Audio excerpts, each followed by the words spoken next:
ప్రజని గళం ప్రజాబలం AR5 news కి స్వాగతం. అశ్వారావుపేట మండల కేంద్రంలోని ప్రభుత్వ క్యాంపు కార్యాలయం నందు స్వాతంత్ర దినోత్సవ వేడుకలలో నియోజకవర్గ కాంగ్రెస్ పార్టీ నాయకులు, అన్ని శాఖల అధికారులు, విద్యార్థులు, పౌరులు, మీడియా మిత్రులతో కలిసి జాతీయ జెండాను ఆవిష్కరించిన అనంతరం స్థానిక ఎమ్మెల్యే జారే ఆదినారాయణ మాట్లాడుతూ, మన స్వాతంత్ర దినోత్సవం సందర్భంగా స్వాతంత్ర్యం కోసం పలు త్యాగాలను చేసిన అగ్రజనులను స్మరించుకుంటూ వారిచే మనకు అందించిన స్వేచ్ఛ నిజంగా విలువైనదిగా మలుచుకుందాం.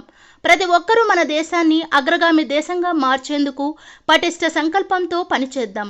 మనం కలిసి కృషి చేస్తే భవిష్యత్తు కోసం ఒక శక్తివంతమైన, సుస్థిరమైన భారతదేశాన్ని నిర్మించగలమని తెలుపుతూ అశ్వారావుపేట నియోజకవర్గ ప్రజలకు స్వాతంత్ర దినోత్సవ శుభాకాంక్షలు తెలియజేశారు. AR5 న్యూస్ రిపోర్టర్ కొత్తగూడెం జిల్లా ఇన్ఛార్జ్ నార్లపాటి సుబ్బారావు.